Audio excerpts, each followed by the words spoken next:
The night was quiet, but his head wasn't. He stepped out of the prison gates, the air heavy with freedom and regret. 5 years locked away. 5 years thinking about the mistake that got him here. He lit a cigarette. His hands trembled, not from the cold, but from hunger. Hunger for one last score. The kind of job that could erase the years. He whispered to himself, "One more, then I disappear." The target was already in his mind. The Lexington Downs racetrack. A river of money flowing every Saturday. Cash counted, stacked, and moved under tight security. But no place was unbreakable. Not with the right crew. He knew where to start. An old friend behind the betting counters. A man who hated his job, hated his bosses, and loved easy money. The next piece, a cop. Dirty enough to turn a blind eye, desperate enough to need cash. Then a sniper. Sharp eyes, steady hands, no conscience. He poured whiskey into a glass and stared at the map of the racetrack. His finger traced the armored trucks, the security doors, the cash rooms. Everything was perfect, except for one thing. He didn't know that someone else was already watching.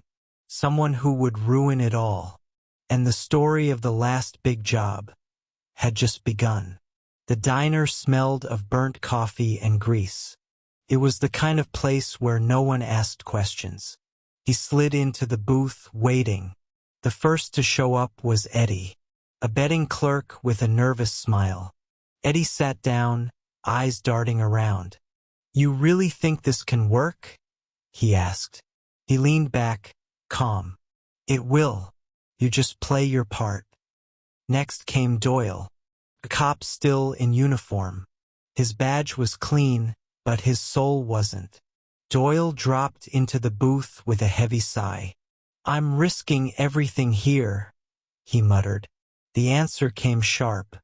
"You already sold your soul when you took that first bribe." The third man entered quiet, almost invisible. Victor, the sniper, cold eyes, a scar running down his cheek. He didn't order food, didn't speak much. Just one line. "Tell me where to sit and who to drop." The leader looked at them all, each broken in their own way, each hungry. He spread the blueprint across the greasy table. "This is it. The racetrack. One shot. Millions in cash. But we move like ghosts. No noise, no hesitation." Eddie swallowed hard. "And if something goes wrong?" The leader's voice dropped to a whisper. "Then we bury whoever stands in our way." They all nodded. The deal was sealed. But outside the diner, a woman sat in her car, watching through the rain-streaked windshield. Her face was pale, her eyes sharp. She picked up her phone and whispered, "He's planning something, and I know exactly how to use it." The rain didn't stop that night. She sat in the car, engine off, listening to the hiss of water on the roof. Her name was Clara, Eddie's wife. Eddie thought she was blind to his late nights, his nervous habits, the sudden weight in his pockets. But Clara wasn't blind. She was tired. Tired of his excuses. Tired of their empty apartment. Tired of scraping by while Eddie gambled his life away. She waited until he came home, drunk on adrenaline, smelling of smoke and whiskey.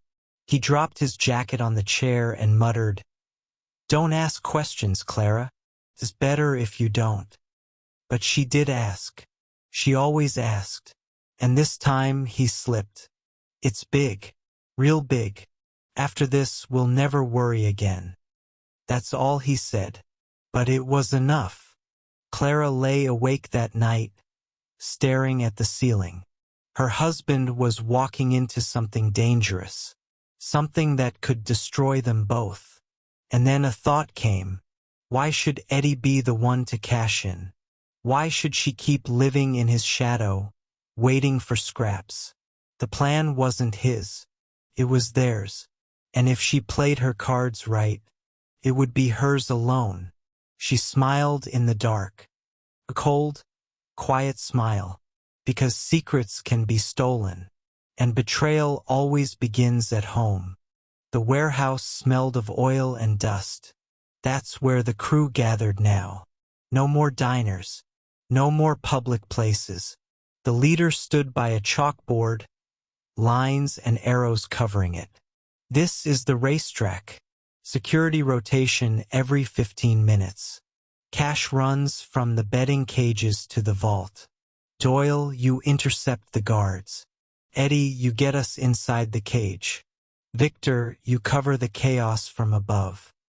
Victor loaded his rifle in silence, the metal click echoing through the room. Doyle leaned against the wall, restless. You're underestimating the cops. They'll swarm that place in minutes. The leader smirked. That's why we hit them when the track is loudest. Horses running, people screaming, money flying. They won't hear us until it's too late. Eddie raised a hand, hesitant. And what about my cut? The room went still. The leader's voice was sharp. You'll get what you earn. Nothing more. Eddie looked down. He didn't see Clara's shadow in the doorway across the street.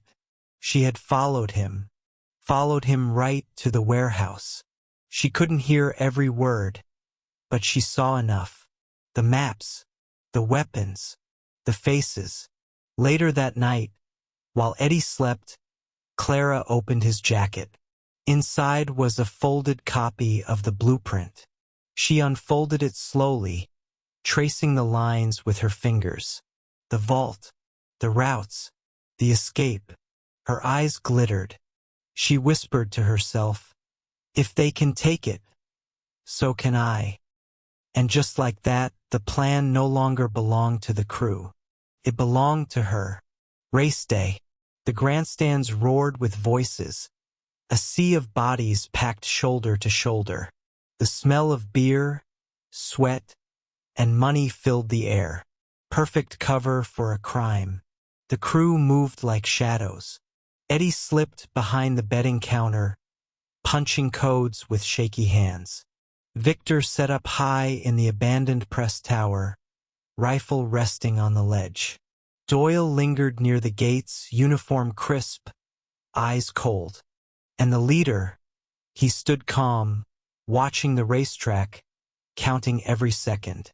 The first signal came. A horse broke from the gate. The crowd erupted. Victor whispered into the radio. Now. Eddie unlocked the cage, stacks of bills exposed like treasure. The leader stepped in, bag wide open, voice low. Quick, faster. Then it happened. One guard turned too soon. He caught a glimpse of something he shouldn't have. His hand went for his radio. A single crack echoed from above. Victor's rifle. The guard dropped hard, blood spreading on the floor. The chaos began. Screams ripped through the crowd outside. People shoved, drinks spilled, bets abandoned. Doyle barked into his walkie, pretending to be just another cop. Officer down. Lock the exits. The leader pushed Eddie. Fill the bag. Don't freeze. But while the crew fought to control the storm, Clara was already inside the building. A stolen staff badge. Calm face. She moved past the panic with ease. And in her purse was an empty bag, waiting to be filled with someone else's dream. The racetrack was a war zone now. Screams, sirens, pounding footsteps. Money spilling like water across the floor. The leader shoved Eddie toward the bags. Don't look at the blood. Just move. Victor's voice cut in over the radio, sharp and cold. Cops are everywhere. You've got 3 minutes, maybe less. Doyle slammed the door shut, locking out 2 guards who pounded their fists against the glass. He muttered under his breath, "We're not making it out clean." And then Clara. She appeared like a ghost in the smoke. Calm. Unshaken. She bent down, scooped stacks of bills into her own bag, and no one noticed.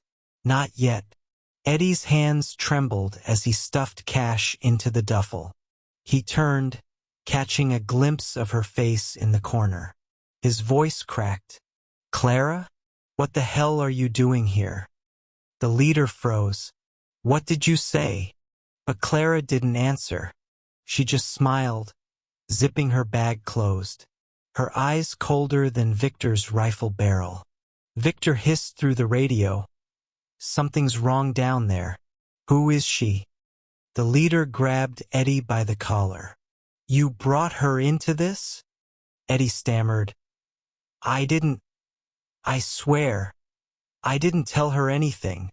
But it was too late. The trust cracked. The plan shattered. Outside, the first squad cars screeched into the lot. Lights flashing red and blue. Radios barking orders. And Clara, walking slowly toward the side exit, clutching her secret fortune. None of them saw the betrayal until it was already bleeding them dry. The racetrack exploded in gunfire. Muzzle flashes lit the smoke. Screams turned into chaos. Victor fired from the tower, dropping cops one by one. His voice was steady in the radio. "Cover your exits. You're boxed in." The leader dragged Eddie by the arm. "Move. Forget the rest." But Eddie fought back, panicked. "Clara's got a bag. She's taking it all." The leader's eyes burned. "That bitch." Doyle drew his pistol, badge glinting under the lights. He aimed at the cops flooding through the side gate, squeezing shots to buy time. "Go. I'll hold them." Bullets shattered glass. Eddie stumbled, clutching the duffel tight. Blood spread across his shirt. He dropped to his knees, whispering her name. "Clara." The leader pulled the bag from his dying hands without hesitation. Cold, ruthless, dead weight stays behind. Victor's rifle cracked again and again. But then silence. The tower went dark. His voice vanished from the radio. The leader froze. "Victor, answer me." Nothing. Somewhere in the madness, Clara had slipped through the side hall. Her stolen bag heavy. Her heart racing. Every step closer to freedom. The leader kicked open a service door, Doyle at his side. Sirens wailed. Cops screamed for surrender. Bullets rained down. The last big score was falling apart. And the only person walking away clean wasn't part of the plan. The night sky over the racetrack glowed red and blue. Sirens howled. Helicopter blades thundered above. The leader and Doyle fought their way through the service tunnel, bullets sparking off the walls. Doyle shouted over the chaos, "We're not making it out." The leader snarled back, "Then we take as many with us as we can." But Clara was already outside. Her heels splashed through puddles as she crossed the lot, clutching the bag of money tight. Her breath sharp, her smile trembling. She could hear the gunfire fading behind her. She could feel freedom. Then headlights cut through the rain.